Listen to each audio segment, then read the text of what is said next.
eu sou Paloma Sizicler e venho relatar um pouquinho assim dos partos. Mas o problema começou a partir do momento que eu fui para o primeiro hospital. Quando eu senti as dores do parto, que eu fui para o primeiro hospital, já disseram que eu não ia ficar lá. Então, me transferiram para, no caso, né? Primeiro eu fui para o Barão de Lucena, depois eu fui transferida para o Oscar Coutinho. E o problema começou quando chegou aí. Bom, meu nome é Natália, tenho 25 anos, eu vim falar sobre o meu parto, né? Mas sendo que quando eu cheguei aos 8 meses, quase 2 semanas, eu comecei a entrar em trabalho de parto. A doula, ela é uma profissional que dá o suporte físico e emocional à gestante durante todo o período de gestação, no parto e no pós-parto. Aí o que seria o suporte emocional? O suporte emocional a gente mostra para a doula, né?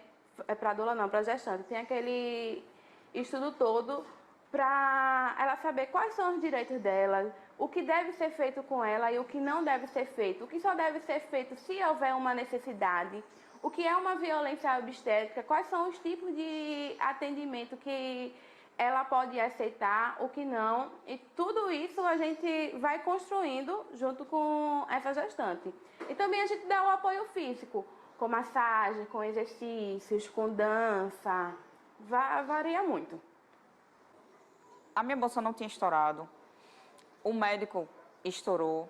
Eu cheguei lá por volta de umas 10 horas, umas 11 horas o médico estourou a bolsa. Depois ficaram lá dando toques, davam toque o tempo todo, e esperando dar dilatação. Porque a probabilidade da gente levar infecção é bem maior. Mas aí não. Eu já vi vários, não deu nem uma hora, vai outro toque vaginal. Em 2 horas, em 30 minutos. Não é o seu corpo, né? Não é sua mãe que tá ali, não é seu familiar que tá ali. Eu tô querendo aprender, porque muitas vezes eu vejo isso, então vamos tocar essa mulher. Mas o respeito a ela, aí é que a gente entra, né? Na humanização, né? O respeito para essa mulher é nada. Aí quando eu cheguei lá, me atenderam bem, sendo que quando foi o médico foi fazer o toque em mim, ele falou que eu estava com 2 dilatação. Nisso aí eu já fazia 4 dias que eu estava sofrendo já de dores. Aí ele falou para mim que também não me podia deixar lá internada, porque eu estava com pouco, ele só internava a partir do 7 de dilatação, né? Nisso aí ele pediu para mim ficar rodeando o hospital todo, para ver se eu dilatava, né? Eu passei quase 2 horas rodeando o hospital todinho, aí voltei para ele fez o toque em mim, eu estava com 2 dilatação e não saía. Nisso aí eu perdendo muito sangue, com muita dor, aí ele pediu para mim fazer um ultrassom lá.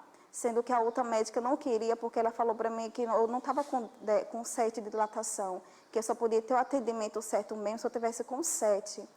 Houve um momento à noite que eu dormi, que eu já não tinha mais forças para fazer, né, a força que eles queriam para o bebê sair. Aí, não, mãe, faça força. Chegava a enfermeira e dizia, mãe, faça força. E eu já não tinha mais forças. Porque a gente tem tantos meios de acelerar o trabalho de parto, de ajudar essa gestante. Tem os métodos não farmacológicos, tem os exercícios, tem aromaterapia, tem música, tem até o conversar, porque muitas vezes o trabalho de parto dela não está progredindo porque ela está insegura, porque ela está com medo, porque ela não sabe o que é que vai acontecer com o corpo dela, porque ela está com medo da dor. Então, até chegar na miniotomia, até chegar na ocitocina, a gente tem um percurso para ser percorrido. Mas aí até chegar esse percurso, o que as pessoas fazem? Eu vou adiantar o serviço, né? Quando foi com 3 dias, eu fui para o Barão. Nisso aí eu já fui com mais dores mesmo, muita dor. Eu mal aguentava andar, me levantar direito eu não conseguia. Quando eu cheguei lá, o atendimento não foi muito bem não, porque eles não queriam me atender, porque disse que eu não era hipertensa nem diabética. Aí eu peguei o meu esposo, né, começou a falar lá, pediu para ela me atender, começou a falar, conversar, porque realmente eu não conseguia mais, não tinha por que eu ficar em casa, porque era muita dor que eu estava sentindo, e o medo que eu tinha era de perder o meu filho, né. A enfermeira simplesmente chegou para mim e só estava eu no quarto, né? Só tinha eu no quarto. E a enfermeira chegou para mim e fez, mãe, a gente tinha esquecido de você aqui. A gente só lembrou de você porque seu esposo está lá embaixo pedindo notícias. E a gente nem lembrava que você estava aqui. Muito bem. Eu cheia de dor, já não fazia fazer mais nada mesmo. As pessoas lá ficaram reclamando porque ela não quiseram me atenderam a pulso mesmo. Aí teve um momento que ela olhou para mim e disse assim, olha, ligaram para mim agorinha de um hospital baixo risco e tem uma lá que está sendo transferida para cá. Tem uma vaga na ambulância, você quer ir? Eu disse, quero. Aí ela pegou e disse assim, meu esposo pediu para ela me dar um medicamento, porque eu estava com muita dor, mas ela disse que não podia fazer nada naquele hospital por mim, nada mesmo. E eu estava perdendo muito sangue mesmo. Aí eu cheguei lá, o atendimento na recepção foi mais ou menos. Cheguei lá, né, demorou só um pouquinho por conta que ela falou que tinha muitas mulheres para ganhar, né? Mas quando, de repente, né, e graças a Deus, né, chegou a médica lá, que ela me viu no corredor, olhou para mim e me levou para a sala dela. Ela mesma fez, o meu prontuário fez tudo, coisa que era para a recepção fazer. Ela olhou para mim e disse assim, olha, você vai ficar, vou fazer no toque você. Só do fato de você ter me contado o que você andou e quantos dias faz que você estava perdendo sangue, porque já fazia. Disso aí, né? Juntando com tudo, já fazia 13 dias que eu estava sofrendo por conta do atendimento, né? Que eles não quiseram me atender e não deixar. Teve erro na atuação com essa gestante? Teve. Porque, assim, acima de tudo, tudo tem que ser explicado para ela. O ideal era que ela já chegasse na maternidade conhecendo os direitos dela, certo? Que tudo isso fosse visto no pré-natal. Que ela chegasse na maternidade conhecendo os direitos dela, conhecendo o que deve ou não ser feito com ela, o que é uma violência obstétrica, o que não é. Mas não, elas chegam, 99% chegam na maternidade muito cruas. Entraram no acordo lá, né? E resolveram fazer a cirurgia. Aí, às 9 horas, subi para o bloco cirúrgico. Quando chego lá, totalmente sem informação, não sabia como proceder, não sabia como agir, que na verdade era para a gente ter um acolhimento e não teve, não sabia o que eu podia fazer.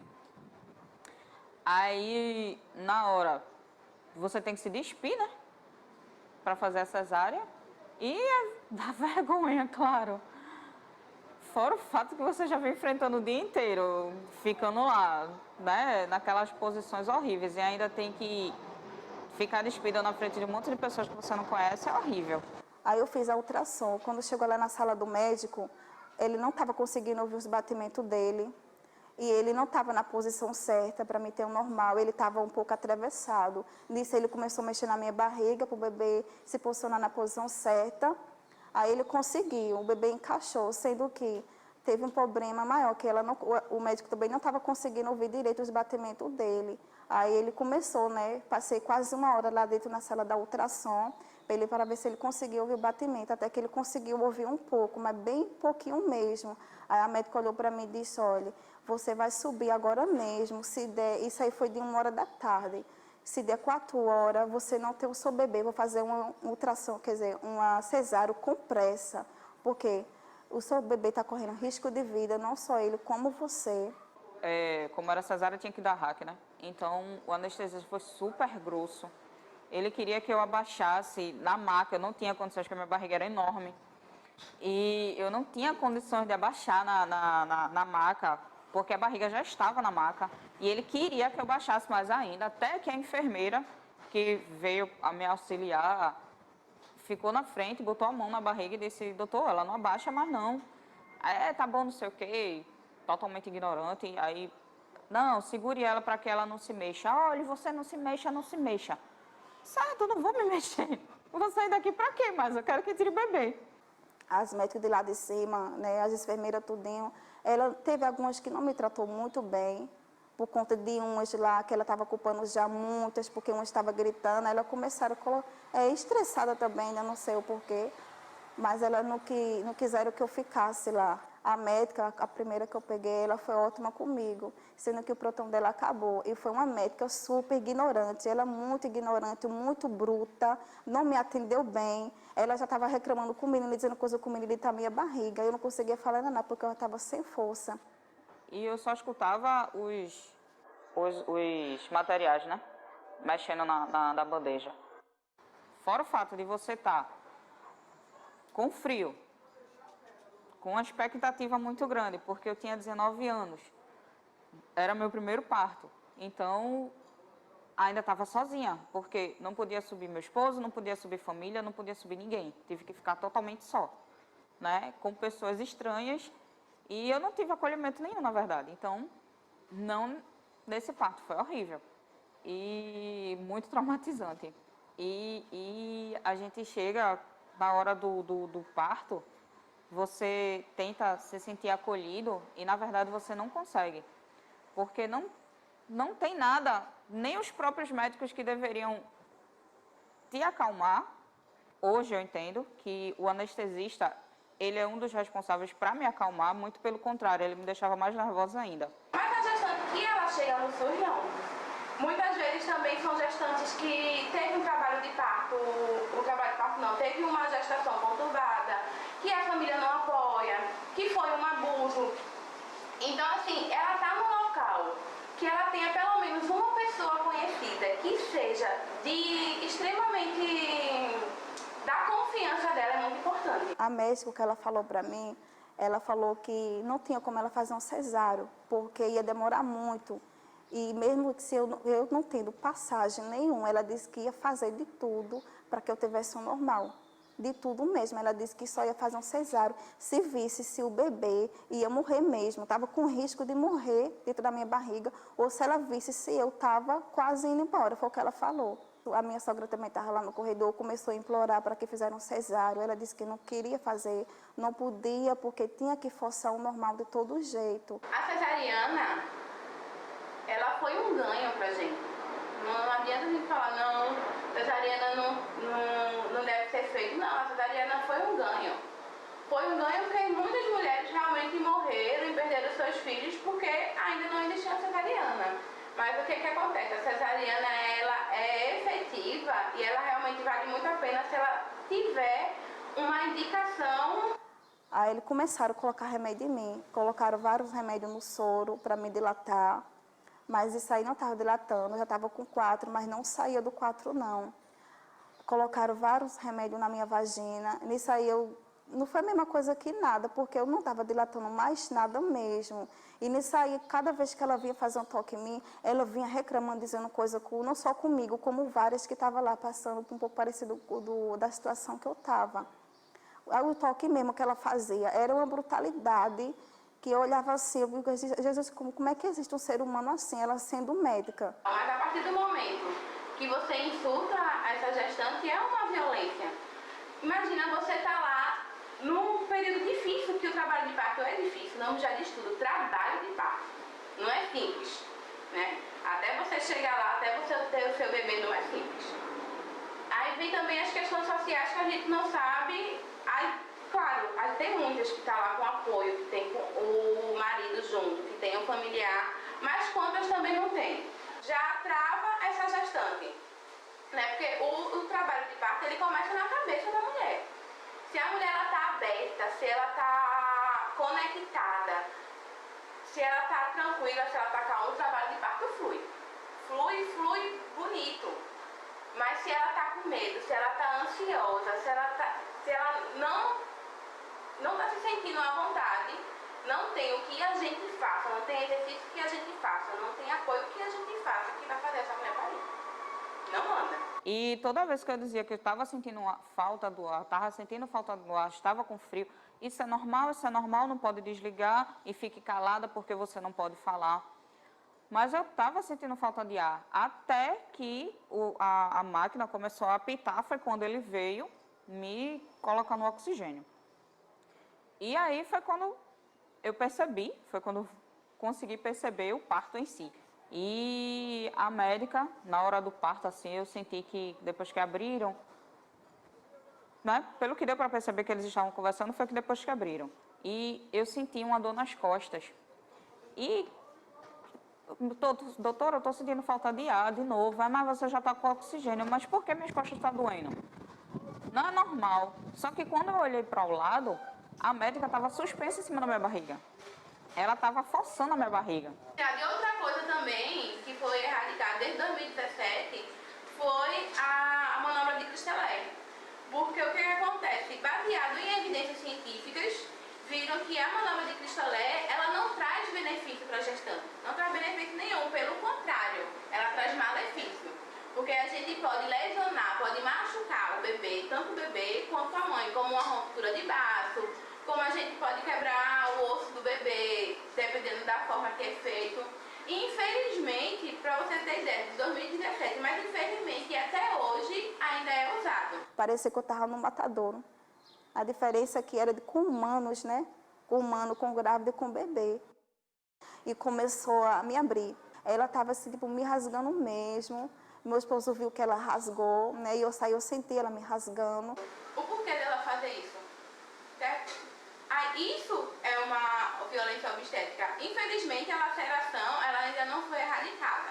Certo? Ela pode ser usada se houver necessidade. Para mim, por tudo que eu já estudei, por tudo que eu já vi, ela nunca para mim existe a necessidade de fazer a episiotomia. Porque ela não vai impedir que haja uma laceração fisiológica, ela não impede. Às vezes tem laceração que vem lá de dentro, que vem lá do útero, e aí? Além de ter essa laceração, ela ainda vai ter o corpo. Depois de muito trabalho, de muito forçado, de muita dor, porque é mesmo com anestesia, mas eu ainda estava sentindo muita dor, e o bebê nasceu. Isso foram às 10 horas da noite que Luan nasceu. De manhã foi que a enfermeira veio trazer ele para mim e fez assim, mãe, vamos tomar banho.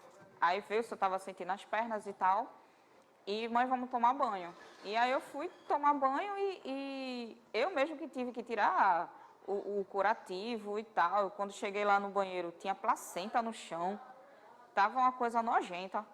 E assim, a falta de higiene, você com a cirurgia aberta, poxa, como é que você pode estar num ambiente acolhedor? Não tem condição. Aí ela olhou assim para mim, a médica olhou para agoniada para a cara dos técnicos, todinho que estava lá e disse, não tem mais jeito não. O menino, não sei se ele está mais vivo não. Aí ela pegou, puxou com ferro. No que ela puxou, eu não ouvi o choro do meu filho nem nada. Eu percebi que ele estava tentando reanimar ele, era uma correria daqui para lá, eu só ouvia os médicos falando e correndo e falando várias coisas. Quando teve um momento que realmente foi Deus, viu? Uma hora depois, aí, graças a Deus, trouxeram ele, conseguiram reanimar depois de uma hora. Aí trouxeram ele para mim, quando eu olhei para ele estava ainda todo roxo mesmo, porque eu vi que realmente o meu filho, ele estava praticamente morto, mas graças a Deus. Aí eu perguntei para ela se ia levar ponto. Ela disse, espere, deixa eu falar. Aí eu peguei, como eu estava muito fraca, eu não consegui dizer nada para ela. E aí foi quando eu voltei para o quarto e a enfermeira veio me ensinar, pelo menos essa enfermeira foi a que se salvou de todo esse processo. Ela me ensinou a amamentar, ela me ensinou a dar banho no bebê e ela foi atenciosa comigo, mas o parto de Luan foi completamente traumatizante, tanto que eu vim ter filho novamente 12 anos depois. Foi com quase 3 dias eu fui para casa.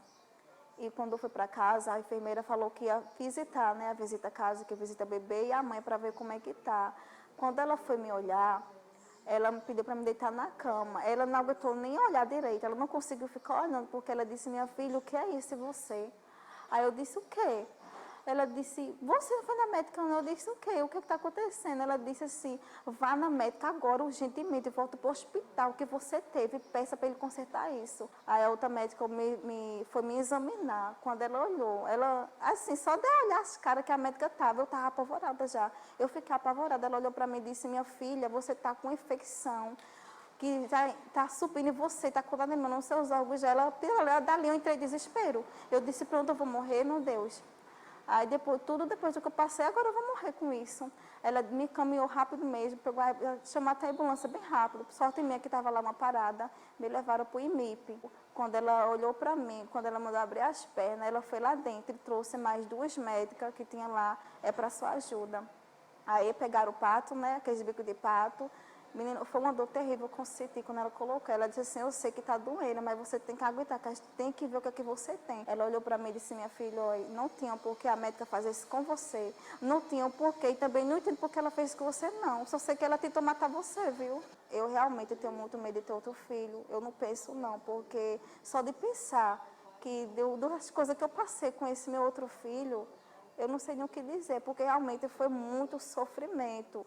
Eu não digo não só o meu, porque foi a vida do meu filho que colocaram em risco. Praticamente eu perdi o meu filho, né? Quer dizer, quase que perdi o meu filho por conta da médica. E assim, eu queria que o meu parto fosse assim um parto normal, natural, porque era meu primeiro filho, né? Pensei que ia ser algo natural, emocionante, mas não. Foi um dia assim terrível, um dia terrível, de quase um dia assim digamos, de luto, né? Mas não foi. E eu assim, às vezes eu fico até pensando no que eu passei, às vezes até choro, porque realmente eu sofri muito. E eu não penso só em mim não, porque só de pensar que ainda isso continua acontecendo, né? Continua, muitas mulheres realmente, eu creio, sei que passam pelo processo pior que eu, e muitas perdem filho, porque eu já vi vários assim, documentários, assistindo na televisão, mãe perdendo filho, até nesse hospital que eu tive meu filho, né? E assim, eu quero dizer que realmente eu só tenho que agradecer a Deus. Porque se não fosse Ele, com a mão dele na minha vida e no meu filho, a gente nem estaria aqui. Não só eu, como o meu filho também. E sobre esse meu parto, que eu não posso chamar o parto normal, porque para mim não é. Era o meu sonho ter um parto normal, né? A partir do momento que eu descobri que eu estava grávida, mas foi um pesadelo. Um pesadelo mesmo, que eu estava num assogro de jeito. Onde pessoas, médicos, que era para estar ali, né, para dar força, para cuidar bem da gente, para atender a gente bem, eles estavam tentando tirar a nossa vida e a do inocência. Para a gente, cada paciente é único. Cada um tem sua história, né? Não quer dizer que todo mundo sofreu violência, que todo mundo vai agir de alguma forma, da mesma forma, né? Cada um tem sua história, né? E a gente vai além da caixinha, não, porque sofreu violência e tal, a gente tem que instruir de acordo com a lei, não. A gente tem que escutar esse sujeito, né? Qual é a queixa que ele traz, qual a demanda. E o principal do nosso atendimento psicológico, eu como psicóloga, é a escutar ele, né? E a partir do momento que ele se ouvir, é que ele vai começar a elaborar suas questões. E só ele que pode dizer o que é que ele quer fazer com isso. Se ele quer prestar queixa, se ele quer denunciar, só ele que sabe o que é que ele tem que fazer. Todos nós somos regidos por uma lei, certo? Ótimo, mas eu não posso agir de acordo com a caixinha, dentro da caixinha. Não, vai muito mais além que isso. A gente tem que agir de acordo com nossa ética profissional. Ouvir esse sujeito. O que é que ele tem a dizer? Qual a queixa dele, né? Qual a demanda? E o que é que ele pretende fazer?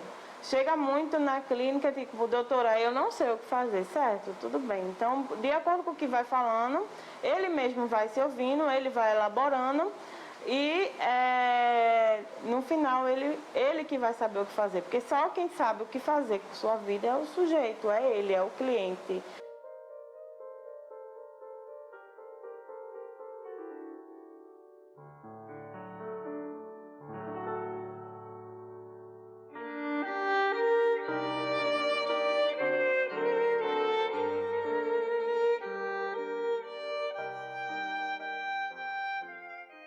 Meu nome é Maria Rosa Gomes Roque.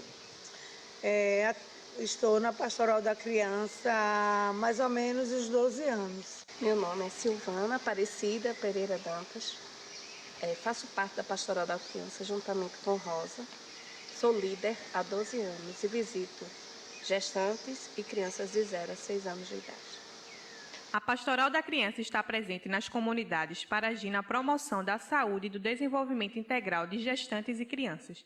Assim, em cada comunidade, pessoas são chamadas para se tornar líderes da Pastoral da Criança.